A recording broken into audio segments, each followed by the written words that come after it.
여러분 자신이 부자라고 생각하십니까?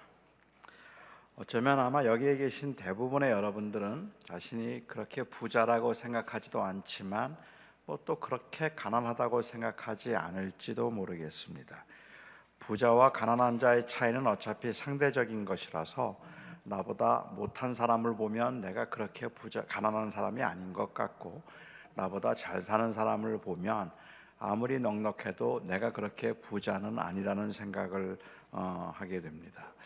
지금도 있는지는 잘 모르겠습니다만은 제가 한국에서 초등학교 다닐 때 그때 학교에서 지금 생각하면 조금 비인격적으로 보이기는 하는데 이 가정 환경을 조사했던 일이 있습니다. 그 당시에 학생들에게 가정 환경 조사서를 내주고 이 가정 환경 조사서를 작성해서 학교에 내도록 하는데, 부모님들도 너무 바빴고 학생들도 별로 그런 일에 관심이 없어서 이 가정 환경 조사서가 잘 수거가 되지 않았습니다. 선생님의 입장에서는 학생들의 가정 환경을 알면 교육을 하는데 도움이 되겠다 싶었기 때문에 하루 날을 정해서 그 한 시간에 아이들의 가정 환경을 조사하죠. 그렇게 학생들의 가정 환경을 조사하면 한 60여 명의 학생들을 한 반에 있을 때 가정 환경 조사를 하면, 그날 저희들은 그 반에서 누가 제일 부자인지를 알게 되고 누가 제일 가난한지를 알게 됩니다. 선생님이 질문을 합니다. 여기 학생들에게 질문하면서 지금 살고 있는 집이 자기 집인 사람 손들어 봐라, 전세 손들어라, 월세 손들어라, 방 2개인 사람, 방 하나인 집 손들어라, 집에 냉장고 있는 사람 손들어 봐라, 집에 텔레비전 있는 사람 손들어 봐라, 집에 자가용 있는 사람 손들어 봐라, 아버지가 대학을 나온 사람 손들어 봐라, 아버지가 대학도 나오지 못한 사람, 어머니가 이 초등학교도 못 나온 사람 손들어 봐라, 아버지가 대학 교수 손들어 봐라, 무직인 사람 손들어 봐라, 노동자 손들어 봐라, 이런 질문들을 쭉 1시간 동안 하면 뭐 있느냐는 질문에 매번 겸연 적은 듯이 손을 항상 드는 친구가 있고, 뭐 없는가라고 물을 때마다 고개를 땅에 묻고 그리고 아주 창피해하면서 늘 손을 들어야 하는 학생이 하나 있습니다.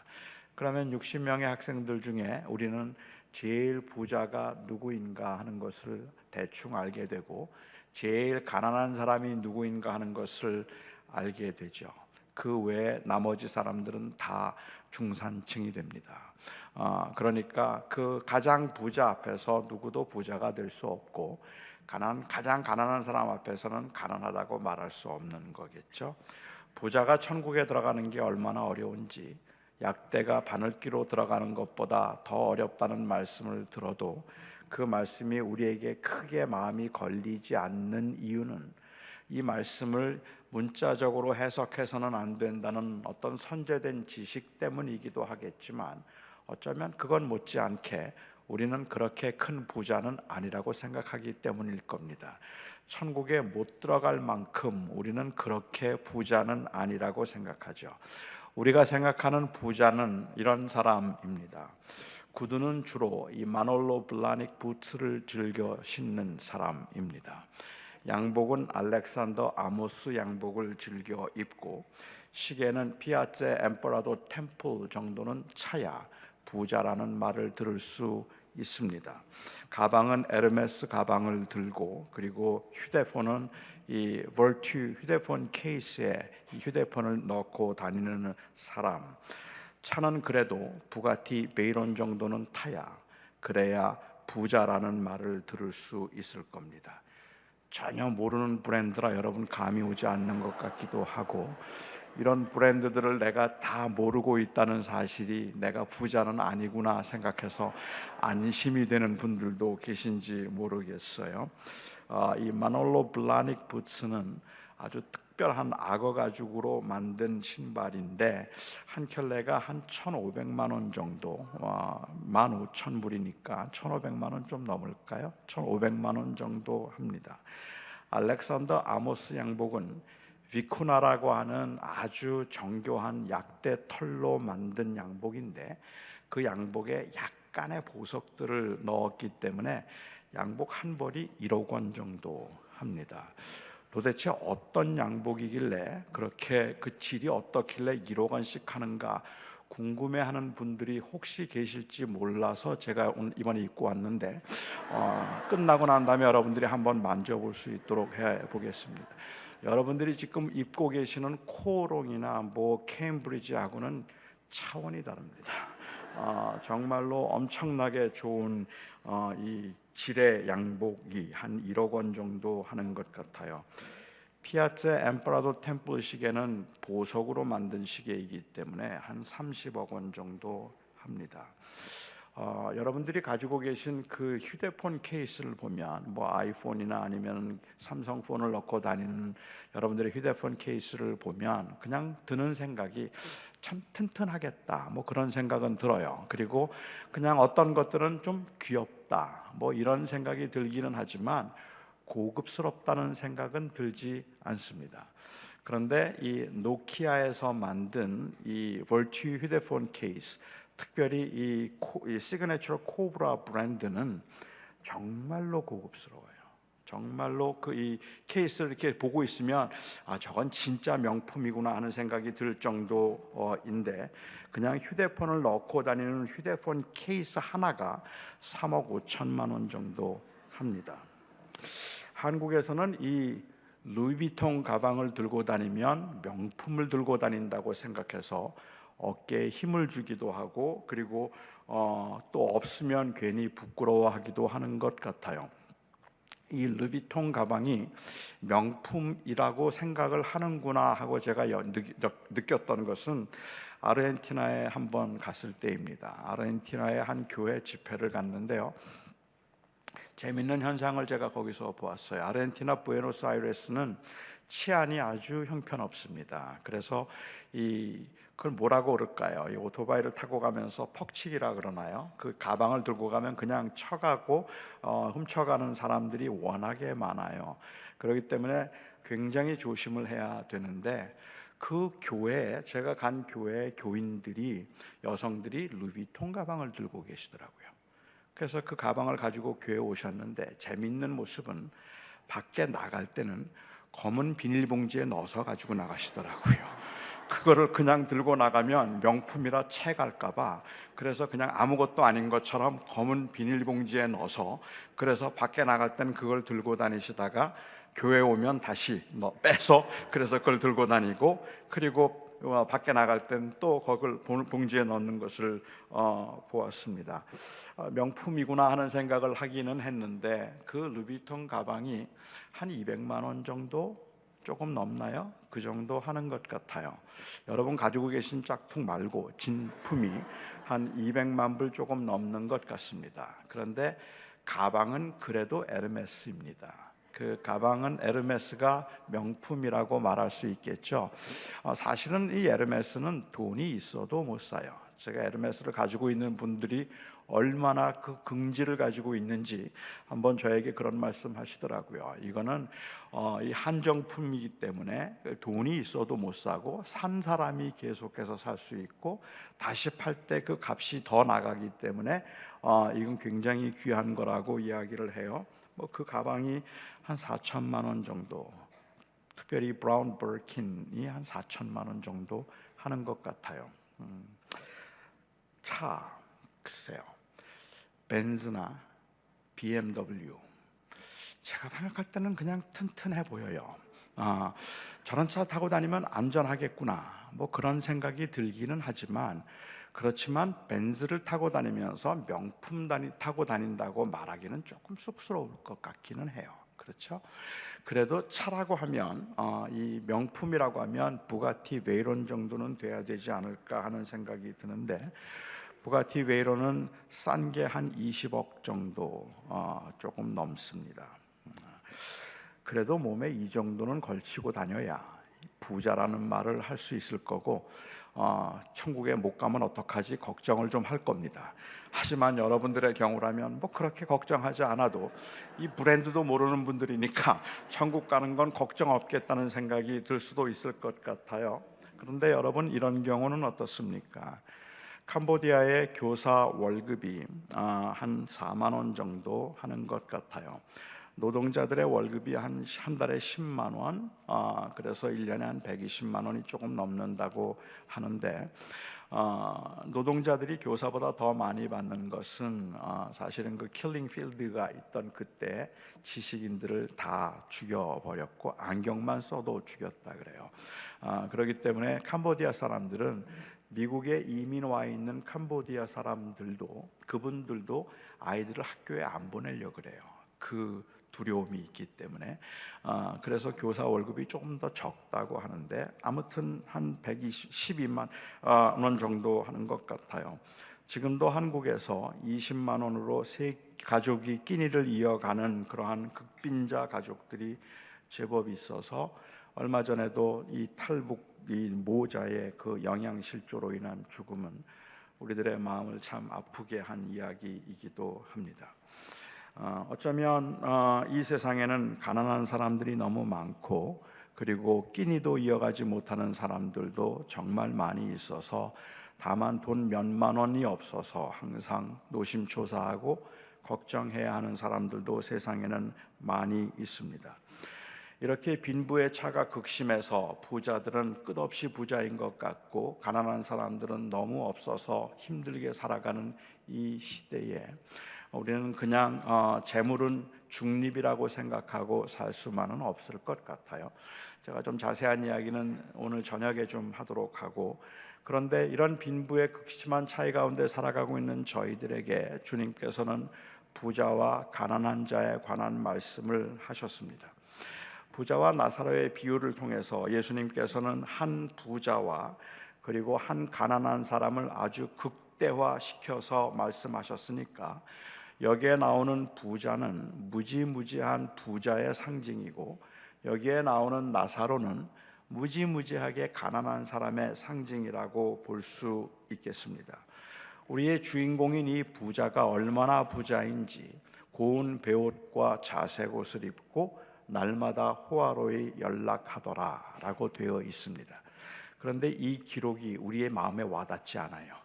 고운 베옷과 자색 옷을 입고 날마다 호화로이 연락하더라는 이 말이 얼마나 부자인지 실감이 나지 않아서, 그냥 우리식으로 표현하자면 1억 원짜리 알렉산더 아모스 양복을 입고 3천만 원짜리 에르메스 가방을 들고 송로버섯으로 메르네이트한 고베산 소고기 300만 원짜리를 보르도 샤토 라피테 레드 와인에 곁들여서 매일매일 먹는 겁니다.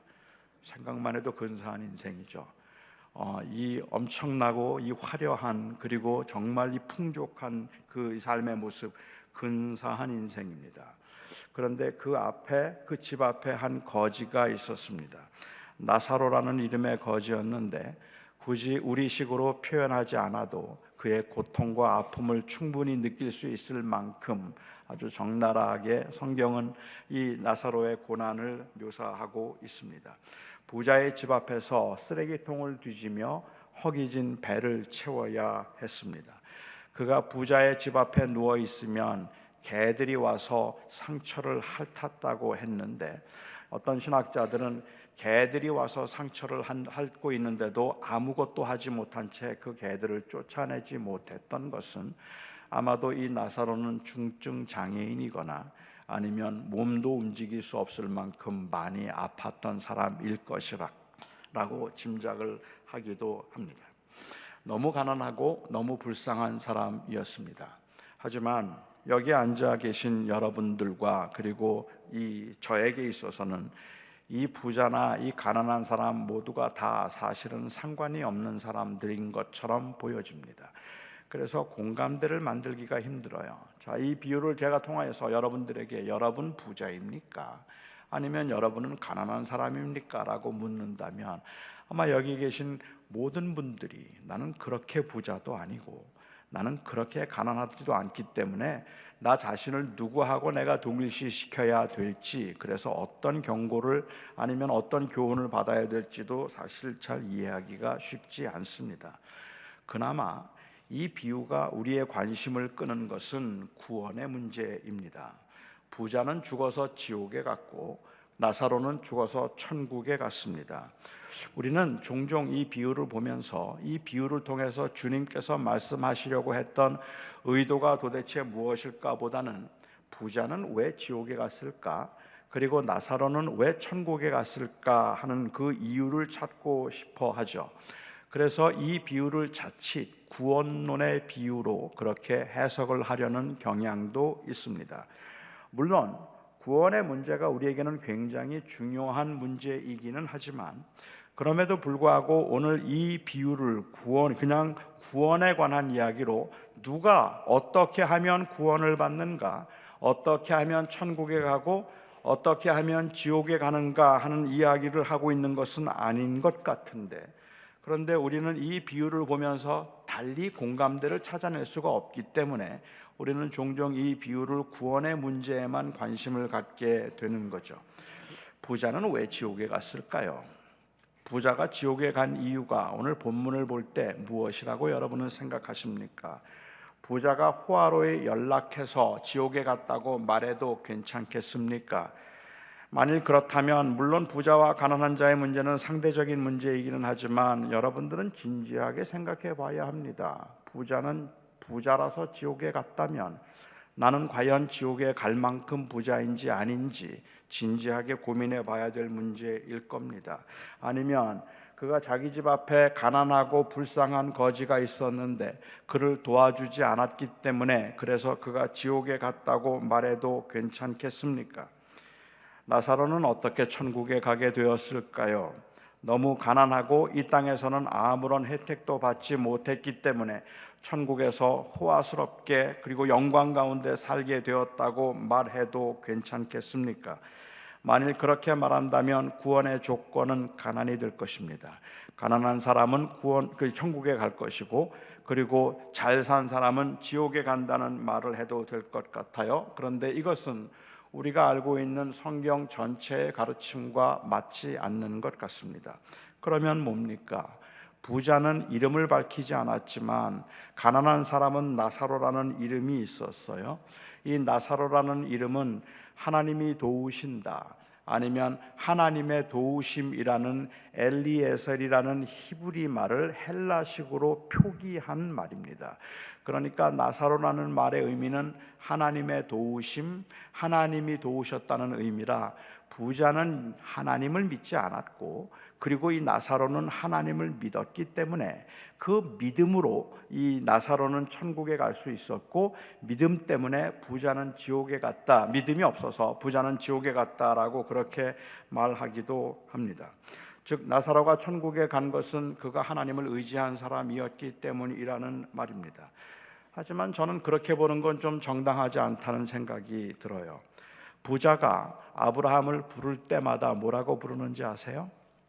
아버지 아브라함이여 라고 부릅니다. 아버지 아브라함이여. 그도 언약의 자손이었다는 말입니다.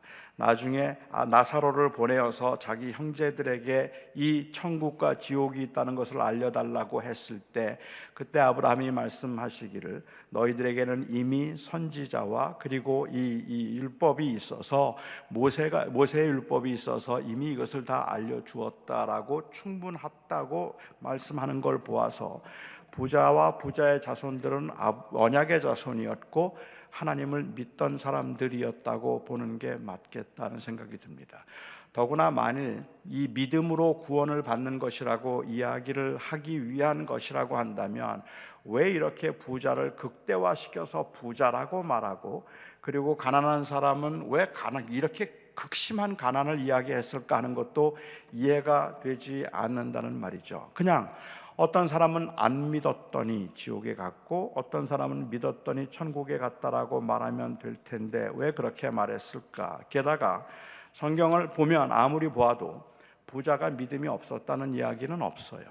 더구나 나사로가 믿음이 있었다는 이야기도 없어요. 단순히 그 이름 때문에 그는 믿는 사람이었다고 말하는 것은 억지스럽게 믿음으로 구원을 받는다는 그 구원론적인 입장에서 억지스럽게 맞추려고 하는 듯한 그러한 인상을 받기 때문에 본문에 대해서 정당하지 않다는 생각을 가끔 하게 된다는 말이죠.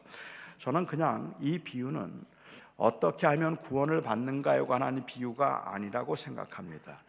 구원은 믿음으로 받는다고 저는 확신하지만, 그렇지만 적어도 이 비유는 구원론에 관한, 누가 천국에 가고 누가 지옥에 가는가에 관한 이야기를 하기 위한 건 아니었다는 말씀이죠. 이 비유를 보면서 어떻게 하면 구원을 받는가 하는 것에 관한 이야기가 아니기 때문에 왜 부자가 지옥에 갔는가 하는 이유를 찾아내려고 하거나 왜 나사로가 천국에 갔을까 하는 그 이유를 찾아내려고 하는 것은 굉장히 무모한 일일지도 모르겠다고 생각해요. 저는 이 말씀이 구원론에 관한 이야기가 아니라 제자도에 관한 이야기라고 저는 그렇게 생각을 합니다. 그러니까 이 비유는 제자도에 관한 말씀을 하기 위해서 주님께서 이 극대화시킨 비유적 어떤 그 특징을 보여주는 사건이라고 보는 거죠.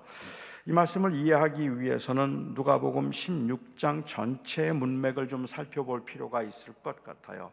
누가복음 16장 전체의 문맥을 보면 이렇습니다. 예수님께서 불의한 청지기의 비유를 통해서 도대체가 영생을 소망하며 하나님의 나라를 바라고 산다는 사람들이 이 영생의 관점에서 그들의 삶을 살고 있지 않기 때문에 영생이 없다고 생각하며 짧은 90년, 100년의 생애를 미리 준비하며 살아가는 그 사람들만큼도 지혜롭지 못하다고 말씀하셨습니다. 미래를 준비하며 살아가는 삶의 모습을 볼 때 세상 사람들은 그냥 이 땅에 살다가 죽으면 그만이라고 생각하는 사람들도 이 땅에서 어떻게 하면 잘 살 수 있을까를 생각하여서 미래를 준비하는데, 그런데 영원한 하나님의 나라에 들어가게 될 사람들이라고 말하는 사람들이 어떻게 영생에 대해서 준비하지 않고 살아가는가라고 주님께서 안타까워하시고 불의한 청지기의 비유를 말씀하셨습니다. 불의한 청지기의 비유는 이 청지기가 얼마나 불의한 자인가 하는 것을 강조하고 있어요. 그는 못된 사람이었습니다. 성실하지도 못했고, 그리고 또한 그가 성실하지 못하게 일하다가 마침내 주인에게 발각되었습니다. 그는 자기가 얼마 지나지 않아서 해고될 것임을 알고 있었어요. 고민이 시작되는 거죠. 내가 곧 해고될 텐데 이거 어떡하지? 이제 앞으로 어떻게 살아야 되지? 빌어먹자니 창피하고 땅을 파자는 힘이 없고 내가 뭘 하면 살면 좋을까? 그렇게 막 고민을 하다가 기발한 아이디어가 하나 떠올랐어요. 그 아이디어가 떠올라서 그는 그 주인에게 빚진 사람들을 불러들였습니다. 당신은 얼마 빚졌습니까? 저 밀 100 빚졌습니다 라고 이야기해요. 밀을 100말 빚졌다는 사람에게 그럼 빨리 80이라고 고치세요. 서류를 80이라고 고쳐주었어요. 또 사람을 부릅니다. 당신은 얼마 빚졌소? 저는 밀 100석 빚졌습니다. 그럼 빨리 50이라고 고치세요. 그래서 기름 100말 빚진 사람은 80이라고 고쳐주고 밀 100석 빚진 사람은 50이라고 고쳐주었습니다. 이것은 굉장히 불의한 일입니다. 자기의 것도 아닌 것 가지고 지금 생색을 내고 있는 거잖아요. 여러분, 지금 이 모습은 자기가 100을 80이라고 고치고 100을 50이라고 고쳐서 그것을 자기가 착복하는 횡령을 말하고 있는 게 아닌 겁니다. 이는 지금 그 빚진 사람들에게 선을 행하고 있는 거예요. 그러니까 100을 빚진 사람은 80이라고 고쳐주고 100을 빚진 사람을 50이라고 고쳐주어서 그 사람들이 그 갚아야 되는 채무의 의무를 조금 낮추어주고 그리고 편안하게 해준 일을 하고 있는 겁니다. 그가 그렇게 한 이유는 뭔가 하면, 그렇게 함으로 내가 해고되었을 때 이 사람들이 혹시 나를 기억하여서 나에게 잘해주지 않을까, 나를 도와주지 않을까 하는 생각에서 한 일이었던 거죠. 그러니까는 결코 그걸 횡령해서 자기가 갖겠다는 생각에서 한 것이 아니라 사실은 그 일을 통해서 선을 베풀었다고 말할 수도 있는 거예요. 그 혜택을 받은 사람들은 좋아했겠지만 그러나 이건 명백한 불의입니다. 그렇잖아요. 자기 게 아니잖아요. 남의 거 가지고 인심 쓰고 남의 거 가지고 선심 써서 사람들의 이 마음을 얻는 것은 이거는 옳은 일이라고 할 수 없다는 말입니다. 그런데 문제는 주님께서 이 불의한 청지기를 칭찬하셨다는 것이에요. 그것이 우리는 이 비유가 굉장히 어려운 이유 중에 하나가 될 겁니다. 주님께서는 이 불의한 청지기를 칭찬하시면서 빛의 아들들이 이 세상에서 사는 동안에는 어두움의 아들들이 빛의 아들들보다 더 지혜롭다라고 그렇게 말씀을 하셨다는 말입니다. 그러면서 주님께서 말씀하시기를 불의한 재물로 친구를 사귀라 라고 말씀까지 하셨습니다.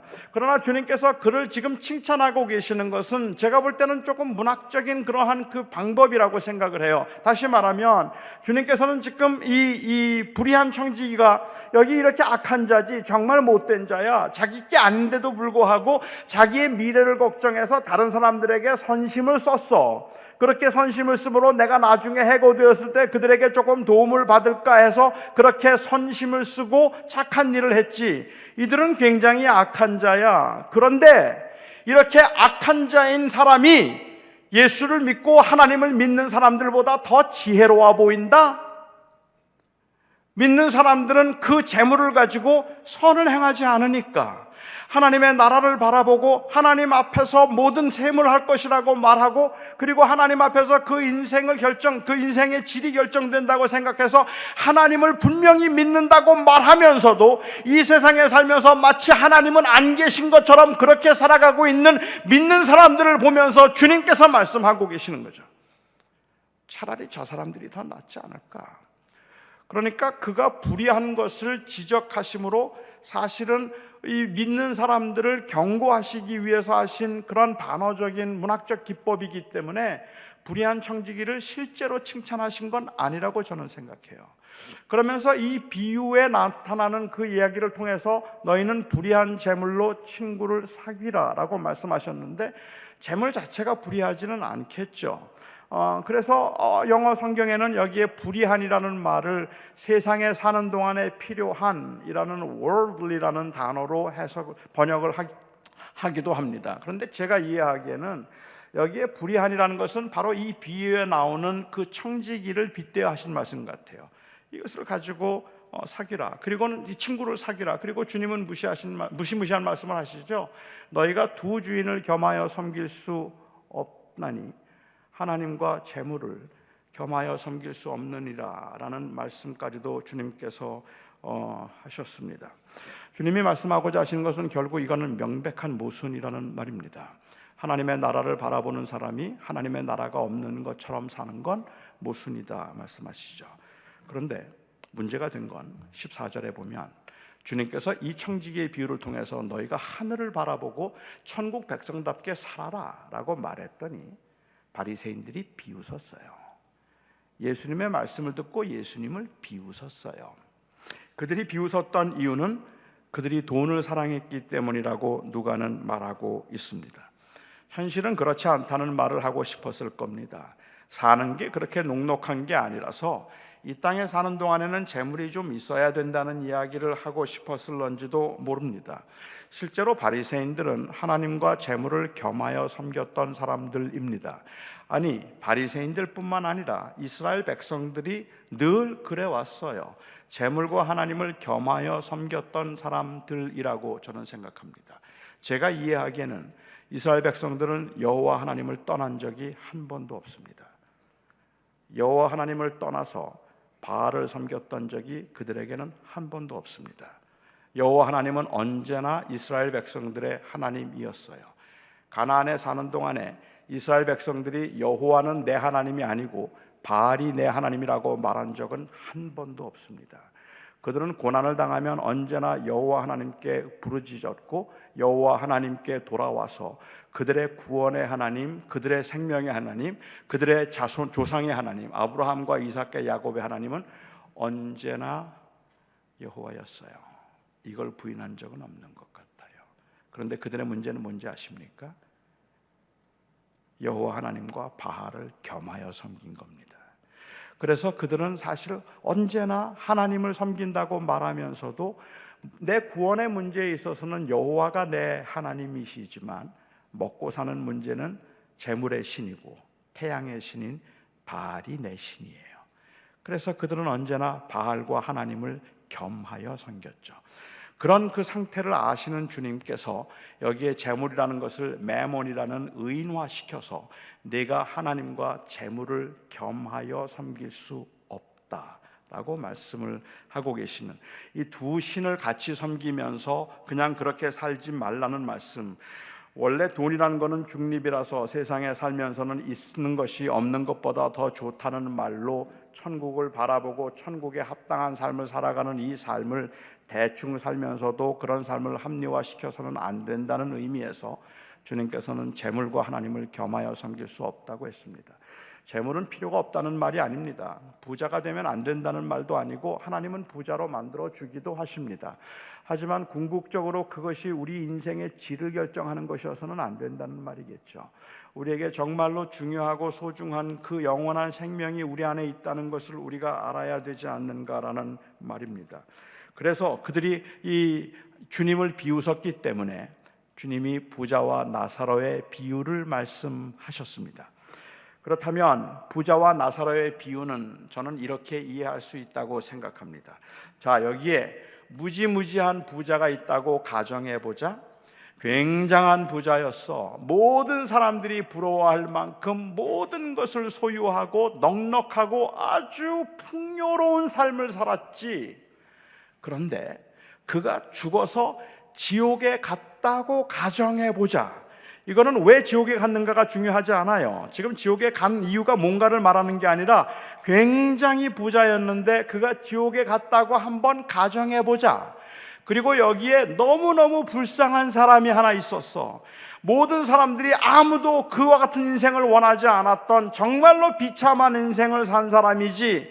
그런데 그가 죽어서 천국에 갔다고 가정해보자. 이건 가정이에요. 그렇죠? 주님이 비유를 말씀하시면서 무지무지하게 잘 살았지만 죽어서 지옥에 간 사람이 있다고 가정해보고, 무지무지하게 가난하게 살았지만 죽어서 천국에 간 사람이 있다고 가정한다면 둘 중에 누가 더 행복할까? 주님께서 말씀하셨던 이 조합은 당시 유대인들에게는 그 조합 자체로 충격이었습니다. 왜냐하면 하나님을 사랑하는 사람들을 하나님께서는 부자로 만드신다고 생각했거든요. 그러니까 부자들, 잘 사는 사람들은 하나님의 축복을 받고 복을 받아서 잘 사는 것이고, 가난한 사람들, 병든 자들은 하나님의 저주를 받아서 가난하게 사는 거라고 생각하고 있던 당시 유대인들의 입장에서, 그래서 어떻게든지 부자가 되려고 하거나 아니면 그 부를 하나님의 그냥 축복인 것처럼 생각하고 있던 그들에게 주님께서 이 비유의 그 조합 자체만으로 이미 그들에게는 충격인 게, 어떻게 나사로가 천국에 가요? 이 불쌍하고 이 불결하고 이 불결하고 불쌍한 이 거지가 어떻게 천국에 가요? 그리고 이 땅에서 그렇게 복을 누리며 살았던 사람이 어떻게 지옥에 가요? 그런데 주님께서는 이 비유를 통해서 지금 그렇게 극대화시켜서 말씀하시는 거죠. 엄청난 부자였는데 지옥에 간 사람이 있다고 가정하자. 그리고 무지무지하게 가난한 사람이었는데도 불구하고 그 사람이 천국에 갔다고 가정하자. 여러분은 둘 중에 누가 되고 싶으십니까? 만약에 선택을 해야 된다면 무지무지하게 부자였지만 지옥에 간 사람과 무지무지하게 가난했지만 천국에 간 사람 중에 누가 되고 싶으십니까? 어느 주일학교 선생님이 아이들에게 이렇게 부자와 나사로의 비유를 설명하고 물었어요. 자, 여러분, 무지무지한 부자였지만 지옥에 간 사람과 무지무지하게 가난했지만 천국에 간 사람, 둘 중에 여러분은 누가 되고 싶으세요?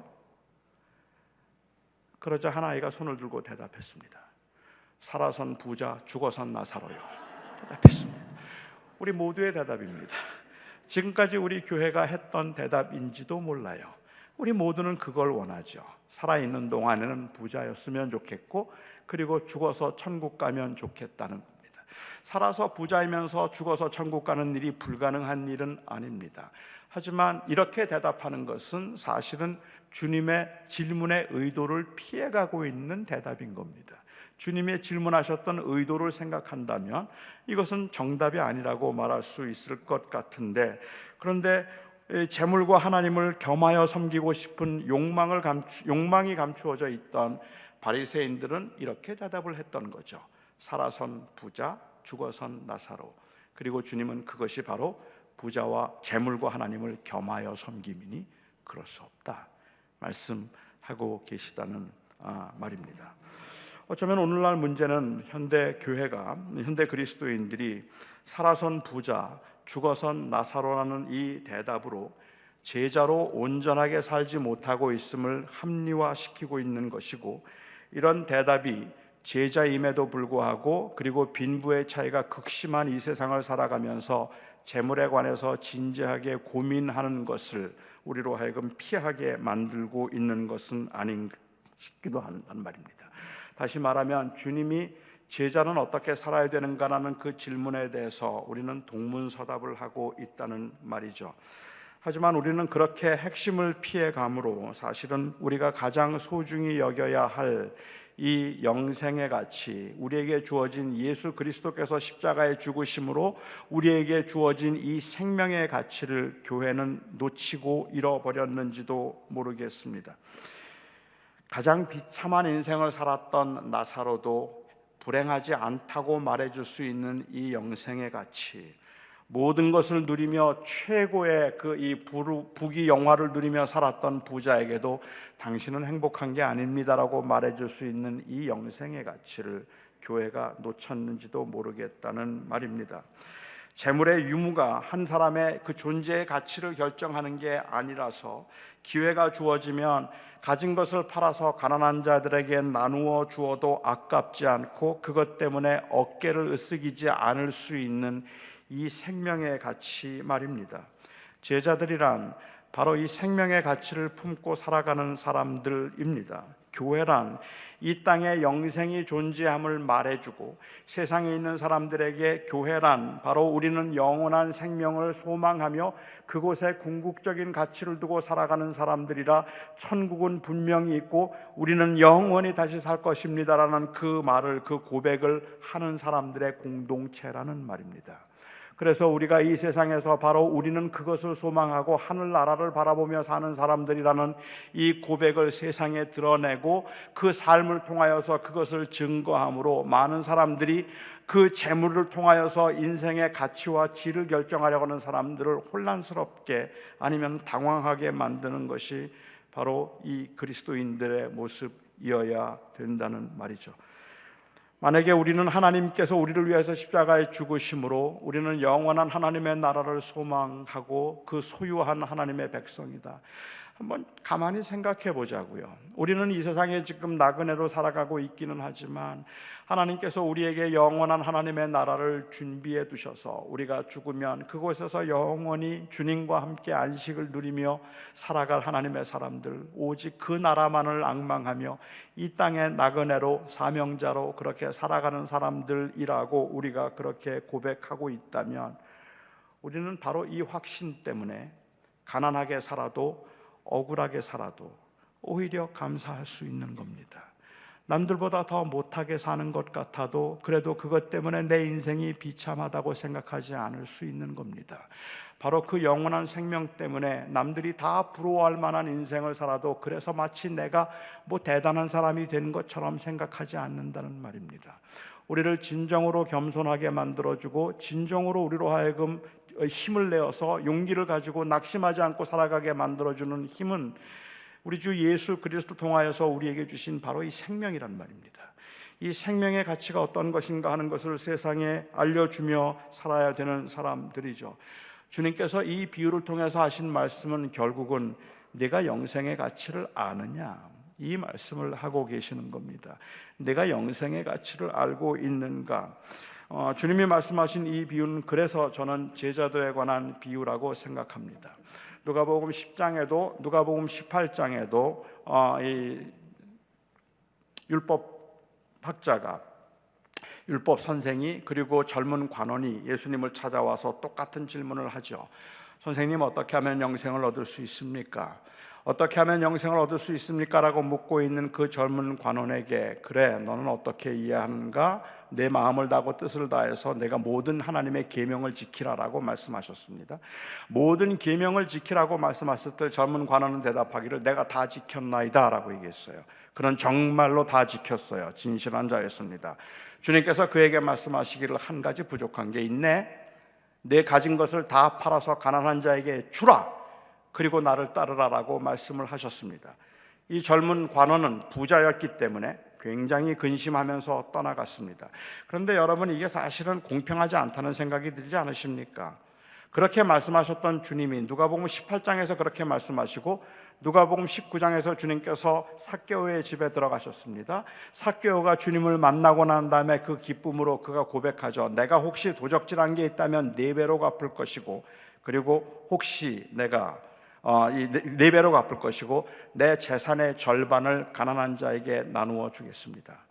그가 단순히 여리고의 세리장이었다는 이유 때문에 4배로 갚아준다는 말 속에는 이미 재산을 다 버리겠다는 의미라고 그렇게 이해하는 경우도 있습니다만은, 제가 보기에는 그렇게 보긴 조금 비약인 것 같고, 내 재산의 절반을 가난한 자에게 주겠습니다. 여러분, 부자 청년에게 하셨던 말씀대로 한다면 나 삭개오에게 뭐라고 말씀하셔야 될까요? 절반 좋아하네. 다. 내 가진 걸 다 가난한 자에게 나누어 주어야 그래야 나를 따를 수 있다 말씀하시는 게 맞습니다. 그런데 이 삭개오가 절반을 가난한 자에게 주겠다고 하셨을 때 오늘 구원이 내 집에 임했다라고 말씀을 하셨습니다.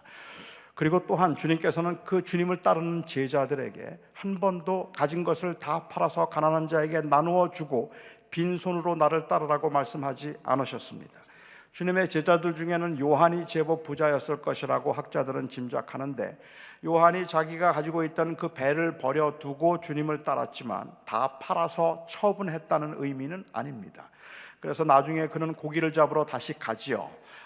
또한 그뿐만 아니라 주님을 사랑하던 사람들 아리마대 요셉에게도 그랬고 니고데모에게도 그랬고, 주님은 그들에게 가진 것을 다 팔아서 나누어 주라고 말씀하지 않으셨어요. 이거는 구원받는 근거나 조건이 아닙니다. 그런데 부자 청년에게 가진 것을 다 팔아서 나누어 주고 나를 따르라고 말씀하신 이유는 어떻게 하면 영생을 얻을 수 있습니까? 라고 묻고 있는 그에게 주님이 하신 말씀은 제가 이야기한 내가 영생의 가치를 알고 지금 이 질문하는 거냐 물으시는 것 같아요. 가진 걸 다 팔아서 가난한 자에게 주어도 될 만큼 너 그게 영생인데 그 영생의 가치를 알고 지금 이 말하는 거냐? 그러니까 주님의 제자가 되려면 다 팔아야 된다는 말씀이 아니라 다 팔아도 은혜라고 말할 수 있을 만큼 그 가치를 소중히 여길 수 있을 때에만 진정한 의미에서 영생에 관한 이야기를 말할 수 있을 거라는 의미라고 저는 볼 수 있겠다고 생각을 합니다. 우리는 예수를 믿고 영생의 가치가 이 땅에 있다는 얼마나 소중한 것을 세상에 증거하며 살아야 하는데도 불구하고 세상 사람들이 보기에는 우리가 이 영원한 생명의 가치를 품고 사는 사람처럼 보이지 않는다는 것이 문제인 것 같아요. 주님께서 말씀하신 한 예를 들면 너희는 돼지에게 진주를 던지지 말며 개에게 거룩한 것을 주지 말라라고 말씀하셨습니다. 그런데 우리는 이 돼지에게 진주를 던지지 말라는 말씀도 우리는 이 말씀을 제자도에 관한 말씀으로 보지 않고 자꾸 영적 분별력에 관한 말씀으로 보려고 해요. 그래서 돼지에게는 진주를 던지지 말라고 했으니까 돼지를 잘 분별해야 돼요. 그래서 돼지한테는 진주를 던지면 안 되는 겁니다. 제가 어제 이 낮에 말씀을 드리면서 초등학교 5학년 때 제가 교회에서 쫓겨났다고, 6학년 때 교회에서 쫓겨났다고 말씀드렸잖아요. 그래서 제가 교회에서 쫓겨난 다음부터 저는 교인들은 다 위선자라고 생각했고 교인들을 끔찍하게 싫어했습니다. 교회 다니는 사람들은 전부 다 가짜 같았어요. 그런데 제 동생이 저에게 자꾸 교회 가자 그러는 거예요. 그래서 고등학교 1학년 때 제 동생이 저에게 자꾸 교회를 가자고 하는데 저는 동생을 따라서 교회를 순순히 간 것처럼 어제 말씀을 드렸지만 그 비하인드의 이야기를 조금 더 하자면 가기 전까지 참 많은 일들이 있었던 거죠. 저의 동생이 저에게 형 나하고 같이 교회 가자, 교회 너무 좋아 라고 말하면 저는 제 동생이 어디서 얻어왔는지 예수님 사진을 하나 방에다 걸어 놓았어요. 그리고 그걸 그렇게 좋아해요. 저에게 교회 가자는 이야기를 하면 저는 그 방에 들어가서 예수님 사진에 침을 뱉었습니다. 예수님 사진에 침을 뱉으면서 제가 너 나보고 한 번만 더 교회 가자 그러면 이 사진 다 부셔버릴 거야. 나보고 교회 가자 그러지 마. 나는 교인들 다 위선자라고 생각하고 그런 하나님 없다고 생각하니까 나한테 교회 가자 그러지 마. 그리고 예수님 사진에 침을 뱉었어요. 만일 이때 제 동생이 생각하기를 저건 돼지다. 돼지에게 진주를 던지지 말라고 하셨는데 전도했더니 예수님 사진에 침이나 뱉고 그리고 예수님 욕이나 하고 저 돼지에게는 진주를 던지면 안 되겠구나, 그렇게 생각했다면 오늘 제가 없는 겁니다. 그런데 제 동생은 꾸준히 저에게 그러지 말고 한 번만 교회 가자고, 한 번만 교회 같이 가자고 그렇게 설득하고 또 이야기하고 또 기회만 닿으면 저에게 그렇게 교회를 소개해서 제가 오늘 여기에 있는 거죠. 돼지에게 진주를 던지지 말라는 말씀은 복음을 들을 만한 사람에게만 전도하라는 말씀일 수 없습니다. 믿는 것 같은 사람들에게만 전하고 잘 안 믿을 것 같은 사람들에겐 전도하지 말고 예수님 욕하는 사람들에겐 전도하지 말라는 말씀을 하고 계시는 게 아니라, 돼지에게 진주를 던지지 말라는 말씀은 누가 돼지인가를 구별할 줄 알고 분별할 수 있어야 된다는 이야기가 아니라 우리가 이 소중히 여기는 것을 함부로 다루어서 다른 사람들이 밟게 만들면 안 된다는 이야기를 하고 있는 겁니다.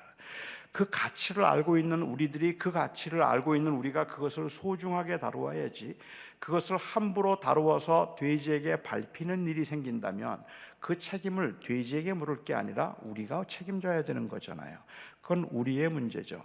제가 이렇게 한번 비유를 들어서 말씀을 드리면 어떨까요? 저는 탁구를 굉장히 좋아했습니다. 학생 때는 탁구장에서 완전히 살았고요. 그리고 탁구를 좋아하기도 하고 탁구를 잘하기도 해서 트로피도 많이 받고, 그리고 하여튼 매일 탁구를 거의 했던 것 같아요. 그때는 그렇게 이 몸이 아주 안 좋을 때는 아니니까 운동도 열심히 하고 탁구도 굉장히 잘했는데, 제가 탁구 선수 중에 이 유남규 선수를 굉장히 좋아했습니다. 여러분도 아시나요? 유남규 선수를 저는 굉장히 좋아했어요. 근데 예를 들어서 저는 유남규 선수를 모르지만 작년에 제가 수원에 집회를 왔더니 그 교회에 유남규 선수가 집사더라고요. 그래서 제가 당신 내가 굉장히 좋아했다고 이야기를 하고 라켓 하나만 달라 그랬더니 안 줬어요. 다음 주에 제가 그 교회에 또 갑니다. 이번엔 기어코 받아내려고 지금 애를 쓰고 작정하고 있는데, 실제로는 제가 그 라켓을 받은 적은 없는데요. 예를 들어서 이렇게 한번 가정에서 얘기를 하죠. 제가 윤한규 선수를 너무 좋아했어요. 그리고 윤한규 선수가 제가 자기를 너무 좋아한다는 걸 알고 자기가 사용하던 탁구 라켓을 저에게 선물로 줬어요. 만일 그랬다면 저는 그 탁구 라켓을 받고 너무너무 뛸 듯이 기뻤을 것 같아요. 제가 특별히 좋아하던 선수였기 때문에 그 선수가 자기가 직접 사용하던 그 라켓을 선물로 줬다면 너무 좋겠죠. 제가 그 선물을 받고 집으로 들어오면서 너무 설레이고 흥분된 마음을 가지고 제 아내를 부릅니다. 그리고 아이들을 불렀어요. 여보, 애들아 일로 와봐. 이거 뭔지 알아? 이거 유남규 선수가 사용하던 라켓이야. 이건 돈으로 못 사. 이게 얼마나 귀한지 알아? 유남규 선수가 누군지는 알아? 이거 진짜 귀한 거야. 이건 너무너무 귀한 거야. 흥분해서 막 그 자랑을 해요. 그런데 유남규 선수가 누구인지도 모르고 탁구에 관심도 없는 제 아내, 그리고 저희 아이들은 그냥 시큰둥하게 쳐다보고 있어요. 아니 이거 진짜 귀한 거라니까. 이 감동스럽지 않아? 감동스러울 리가 없죠. 그들은 모르는데, 그 가치를 모르는데 제가 그렇게 아이들에게 그렇게 설명을 해요. 이거 진짜 귀한 거라 돈으로 못 사는 거야. 바보 같은 인간들, 이거 진짜 좋은 거라니까. 그리고는 그렇게 말해놓고 저는 그 탁구 라켓을 그냥 응접실에 그냥 내버려 두었어요. 어느 날 그 소중한 라켓을 가지고 제가 부채질을 해요. 어느 날은 그걸 가지고 못을 박아요. 어느 날은 그걸로 안마를 해요. 어느 날은 그걸 가지고 파리를 잡아요. 제가 소중하다고 말했는데 그 소중하다고 말한 것 가지고 파리도 잡고 부채질도 하고 안마도 하고 그리고 망치로도 사용을 하고 그리고는 그냥 응접실에 그냥 내버려 뒀어요. 어느 날 제가 밖에 나갔다 들어왔더니 제 아내가 그 타코 라켓 위에다 커피잔을 올려놨어요. 세상에, 너무너무 상심되고 너무 화가 나는 거예요. 제 아내를 불러서 제가 막 야단을 치면서 이야기합니다. 여보, 이게 뭔지 알아? 윤한규 선수가 사용하던 라켓이라니까. 그런데 어떻게 여기다가 커피잔을 올려놓을 수 있는 거야? 도대체 정신이 있는 거야, 없는 거야? 이게 얼마나 귀한 건지 알아? 하고 막 야단을 치는 겁니다. 자, 여러분, 누구 잘못입니까? 제 아내의 잘못입니까? 아니면 제 잘못입니까? 이건 명백하게 제 잘못이에요. 제가 만약 그 라켓을 소중하다고 말하고 난 다음에 그것을 제 서재 위에 올려놓고 아침에 일어나서 나가면서 그거 한번 쓰다듬고 어떻게 이게 여기 와 있지? 그리고는 그걸 쓰다듬고 나가고 들어오면 또 그걸 찾아서 또 먼지를 닦아내고 또 그걸 보고 늘 그것을 보면서 너무너무 좋아하는 모습을 제 아내에게 보였다면 제 아내는 절대로 그 위에 커피잔 올려놓지 못합니다. 그런데 저는 그것 가지고 파리 잡는 거 제 아내가 봤고, 그것 가지고 망치질하는 것 보았고, 그것 가지고 안마하는 거 보았고, 그냥 아무렇게나 내버려 둔 걸 보았단 말입니다. 돼지에게 진주를 던지지 말라는 말씀은 누가 돼지인지를 잘 구별하라는 말씀이 아니라 소중한 가치를 아는 건 우리밖에 없어요. 그러면 우리가 그것을 소중하게 다루어야 되는 거죠. 이 땅에 살면서 그게 얼마나 귀한 것인지 세상 사람들에게 조금 손해를 보더라도 저는 이 가치를 놓을 수가 없어요. 이게 얼마나 소중한지, 고난 가운데 환난 가운데 있음에도 불구하고 그런데도 기뻐하고 그런데도 여유가 있고 그런데도 감사하면서 살아가는 그 모습을 우리가 사람들에게 보여주면 저 뭐가 있구나, 저게 도대체 얼마나 귀한 거길래 저렇게 힘든데도 저렇게 기뻐하지, 말할 수 있단 말입니다. 그런데 우리가 그 가치를 보여주지 않으면서 자꾸 돼지를 구별해내려고만 그래요. 우리가 그걸 함부로 다루고 있으면서 주님께서 돼지에게 진주를 던지지 말라는 말씀은 영적 분별력에 관한 이야기가 아니라 제자도에 관한 이야기라고 저는 이해합니다. 그러니까 소중한 걸 함부로 다루지 말라. 천국 가치를 우리가 알고 있는 우리가 소중하게 다루지 말라는 이야기죠. 1975년인가요? 미국이 베트남 전쟁에서 졌습니다. 물론 미국 사람들은 베트남 전쟁에서 졌다 그러면 굉장히 싫어하지만 진 건 진 거니까. 그렇게 전쟁에서 이 어려움을 겪고 난 다음에 미국 사람들이 굉장히 상심해 있었어요. 그렇게 낙심해 있던 미국 사람들의 마음을 좀 위로하고 격려해 주기 위해서 80년대 초반에 미국에는 이 소위 말하는 미국 아메리칸 히로이즘이 굉장히 강했습니다. 그래서 이 영웅주의가 굉장히 아주 부각되었고, 그렇게 이 미국의 이 히로이즘, 영웅주의가의 로 인하여서 만들어진 인물 중에 하나가 바로, 여러분도 혹시 아시는지 모르겠는데 람보입니다. 람보 영화 혹시 보셨습니까? 최근에도 영화가 하나 나왔는데 이 람보는 80년대에 만들어진 영화인데요, 미국의 영웅주의를 보여주고 있는 영화라고 볼 수 있을 것 같아요. 그래서 람보는 힘의 상징입니다. 미국은 베트남에서 졌지만 람보 혼자 가서 다 때려 부숩니다. 그리고 그 포로들을 람보 혼자 가서 다 구해내요. 그래서 이 미국 국민들의 마음을 좀 위로해주는 그러한 일종의 내용들이 많이 담겨 있기는 한데, 그런데 이 람보는 그래서 힘의 상징이기 때문에 한 40년 전에 이 람보 시리즈, 유머 시리즈가 한번 유행했던 적이 있습니다. 혹시 여러분도 기억하시는지 모르겠어요. 40년 전 거라서 조금 썰렁하긴 하지만 저는 우리 내일교회 교인들은 웃어주실 줄 믿고 제가 이 유머 시리즈 하나를 소개해 드릴게요. 람보가 한 번은 친구하고 같이 짜장면을 먹으러 갔습니다. 짜장면을 먹으러 갔는데 이 단무지 하나를 두고 친구와 람보의 젓가락이 동시에 닿습니다. 서로 먹으려고 해요. 힘으로는 람보를 못 이기죠. 그래서 친구가 꾀를 냈습니다. 람보에게 제안합니다. 람보야, 우리 이러지 말고 서로 힘겨루기 해서 힘이 센 사람이 먹기로 하자. 힘이라면 자신 있으니까 그래, 어떻게 힘겨루기 할까? 친구가 제안합니다. 우리 서로 뺨을 있는 힘껏 때려서 울지 않는 사람이 먹기로 하자. 람보는 자신이 있었어요. 그러자고 했습니다. 친구가 내가 먼저 때릴게 말합니다. 이럴 때는 먼저 때리는 사람이 유리한 건, 나중에 때리는 사람이 유리한 건 아시죠? 그래서 람보의 친구가 람보의 뺨을 있는 힘껏 때렸습니다. 앞에 불이 번쩍거렸고 눈물이 핑 돌았지만 람보 울지 않았습니다. 람보니까 꾹 참았어요. 이제 람보가 때릴 차례가 되었습니다. 자, 이제 내가 때릴 차례야 하고 그 람보가 친구를 때리려고 하니까 친구가 갑자기 막아요. 잠깐, 이거 너 먹어. 그리고는 크게 한마디를 합니다. 큰 소리로, 아저씨 여기 단무지 한 그릇만 더 주세요, 얘기합니다. 말도 안 되는 이야기죠. 그런데 여러분 아십니까? 세상 사람들이 기독교인들을 보면서 요즘 그렇게 말하고 있는 거예요. 아니, 영원한 하나님의 나라를 믿는다면서 단무지 하나도 빼앗기기가 싫어서 그 단무지를 빼앗기지 않으려고 하나님 저것 좀 뺏어주세요, 저것 좀 뺏기지 않게 해주세요, 저거 다 뺏어서 내가 다 먹게 해주세요, 하나님 하고서는 그렇게 막 부르짖고 있는 모습을 보면서 너무 어한이 없어서 세상 사람들이 이거 뭐야, 천국을 믿는다며, 영원한 하나님의 나라를 믿는다면서 도대체 뭘 믿고 사는 거야? 라는 의문을 가질 수밖에 없게 되었다는 말입니다. 어쩌면 그렇게 여유가 없을까? 어쩌면 그렇게 너그럽지 못할까?